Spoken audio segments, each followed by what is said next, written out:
ഇടുക്കി വിഷനിലേക്ക് എല്ലാവർക്കും സ്വാഗതം. ഇന്ന് ഞാൻ വന്നിട്ടുള്ളത് നല്ലൊരു ചോക്ലേറ്റ് കേക്കിന്റെ റെസിപ്പി ആയിട്ടാണ്. വളരെ എളുപ്പത്തിൽ തയ്യാറാക്കാൻ പറ്റുന്ന ഒരു ചോക്ലേറ്റ് കേക്കാണ്. നമ്മളുടെ വീടുകളിൽ നമുക്ക് സ്വാദിഷ്ടമായ ഒരു ചോക്ലേറ്റ് കേക്ക് എളുപ്പത്തിൽ റെഡിയാക്കുന്നത് എങ്ങനെയെന്നാണ് ഈ വീഡിയോയിലൂടെ ഞാൻ പറഞ്ഞിട്ടുള്ളത്.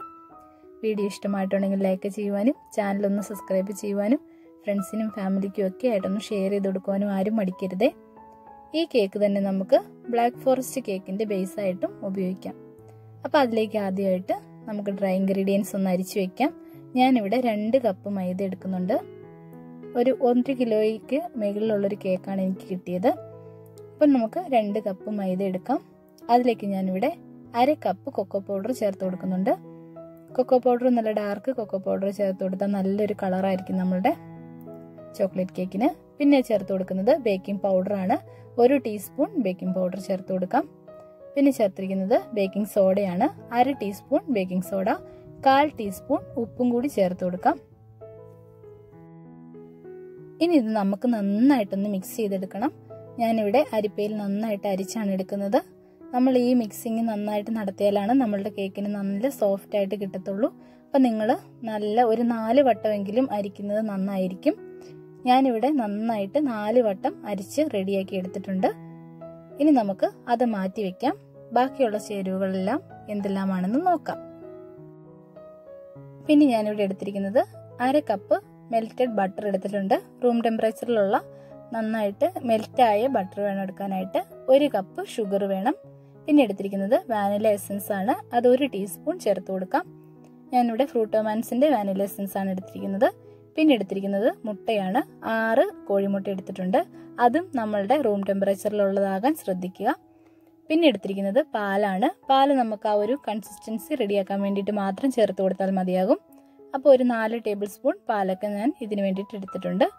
ആദ്യമേ നമുക്ക് മുട്ടയൊന്ന് ബീറ്റ് ചെയ്തെടുക്കാം. അതിലേക്ക് ഞാനിവിടെ ഒരു ബൗൾ വെച്ചിട്ടുണ്ട്. നമുക്ക് മുട്ടയൊന്ന് പൊട്ടിച്ചൊഴിക്കാം. മുട്ട നന്നായിട്ട് ബീറ്റ് ചെയ്തെടുക്കണം. എങ്കിലാണ് നമ്മളുടെ കേക്കിനൊരു സോഫ്റ്റ് ഒക്കെ ഉണ്ടാവത്തുള്ളൂ. അപ്പം നമ്മൾ നന്നായിട്ട് മുട്ട ബീറ്റ് ചെയ്തെടുക്കാൻ പോവുകയാണ്.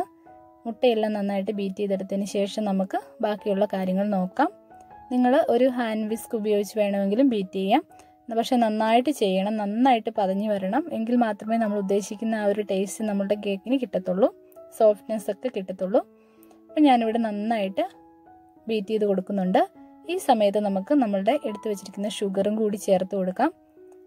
കുറേശ്ശെയായിട്ട് ചേർത്ത് കൊടുത്താൽ മതിയാകും. 1 കപ്പ് ഷുഗർ ചേർത്ത് കൊടുക്കണം. അത് ഞാനിവിടെ കുറേശ്ശെ ചേർത്ത് കൊടുത്ത് നന്നായിട്ട് ബീറ്റ് ചെയ്തെടുക്കുന്നുണ്ട്. നമ്മളുടെ ഈ എഗ്ഗിന്റെ കളറൊക്കെ ഒന്ന് മാറി വേറൊരു ക്രീമി ഫോമിലേക്കാകും. അതുവരെ നമുക്ക് നന്നായിട്ട് ബീറ്റ് ചെയ്ത് കൊടുക്കാം. അപ്പോൾ അത് പഞ്ചസാരയൊക്കെ ഇവിടെ നന്നായിട്ട് യോജിച്ച് വന്നിട്ടുണ്ട്, ക്രീമി ഫോമിലേക്കായി വന്നിട്ടുണ്ട്. ഇനി നമുക്ക് റെഡിയാക്കി വെച്ചിരിക്കുന്ന നമ്മളുടെ വാനില എസൻസ് അതിനകത്തേക്ക് ചേർത്ത് കൊടുക്കാം. ഞാനിവിടെ 1 ടീസ്പൂണാണ് ചേർത്ത് കൊടുക്കുന്നത്. വാനില എസൻസ് ചേർത്ത് കൊടുക്കാം. ഇനി അതിനുശേഷം നമുക്ക് മെൽറ്റ് ചെയ്തിരിക്കുന്ന ബട്ടറും കൂടി ചേർത്ത് കൊടുക്കാം. നമ്മുടെ ബട്ടർ നമുക്ക് ഈ സമയത്ത് ചേർത്ത് കൊടുക്കാം.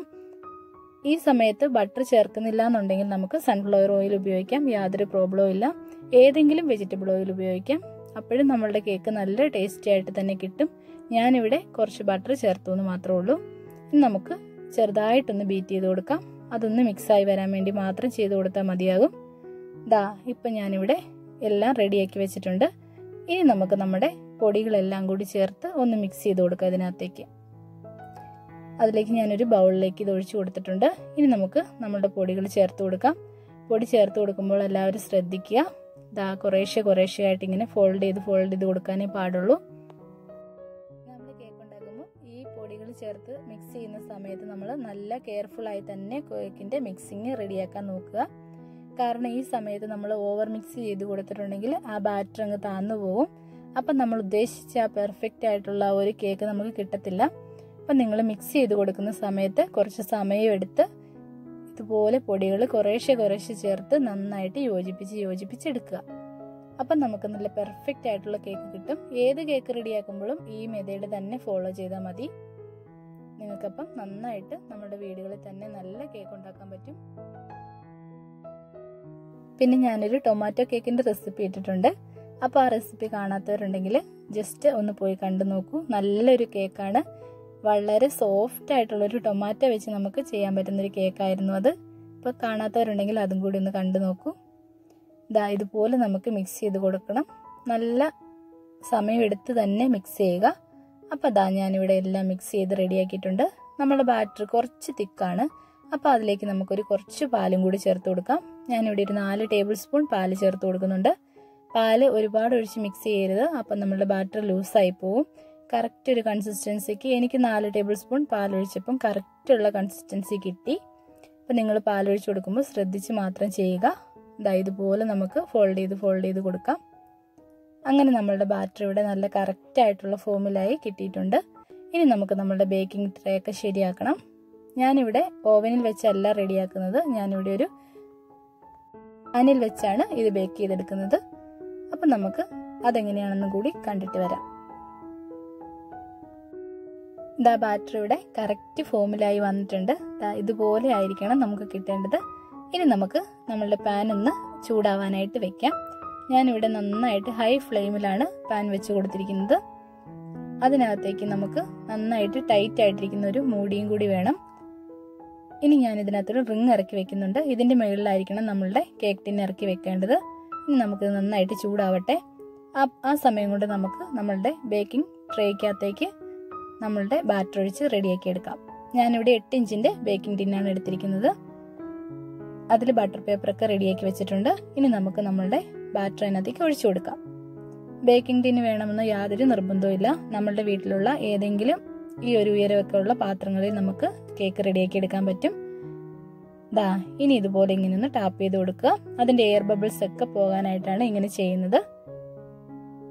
ഇനി നമുക്ക് ചൂടായിട്ടിരിക്കുന്ന ആ ഒരു പാനിനകത്തേക്ക് നമുക്ക് ഈ കേക്ക് ടിന് ഇറക്കി വെക്കാം. ഇനി നമുക്ക് ശ്രദ്ധിക്കേണ്ട കാര്യം എന്ന് പറഞ്ഞിട്ടുണ്ടെങ്കിൽ ലോ ഫ്ലെയിമിൽ വെച്ച് വേണം കേക്ക് ബേക്ക് ചെയ്യാനായിട്ട്. ലോ ഫ്ലെയിമിലല്ല എന്നുണ്ടെങ്കിൽ നമ്മുടെ കേക്കിന്റെ സൈഡ് വശമൊക്കെ ഹാർഡായിട്ട് പോകും. അപ്പം എനിക്കൊരു 45 മിനിറ്റ്സ് വേണ്ടി വന്നു. കറക്റ്റ് പെർഫെക്റ്റ് ആയിട്ടുള്ള കേക്ക് റെഡിയാക്കി കിട്ടിയിട്ടുണ്ട്. ഇനി നമുക്കിത് ആറിയതിന് ശേഷം നമുക്ക് ഈ കേക്ക് ടിന്നിൽ നിന്ന് പുറത്തെടുക്കാം. ഇപ്പം നമ്മുടെ കേക്ക് ഇവിടെ നല്ല സ്പോഞ്ചി ആയിട്ടുള്ള സോഫ്റ്റ് ആയിട്ടുള്ള ചോക്ലേറ്റ് കേക്ക് നമുക്ക് റെഡിയാക്കി കിട്ടിയിട്ടുണ്ട്. നിങ്ങളെല്ലാവരും ഇങ്ങനെ ഒന്ന് ട്രൈ ചെയ്ത് നോക്കുക. എല്ലാവർക്കും വീഡിയോ ഇഷ്ടമായിട്ടുണ്ടെങ്കിൽ ലൈക്ക് ചെയ്യുക. ചാനൽ സബ്സ്ക്രൈബ് ചെയ്യാതെ കാണുന്നവരുണ്ടെങ്കിൽ സബ്സ്ക്രൈബ് ചെയ്യുക. വീണ്ടും മറ്റൊരു നല്ല വീഡിയോയുമായിട്ട് വരാം. അതുവരെ നന്ദി. Thank you for watching.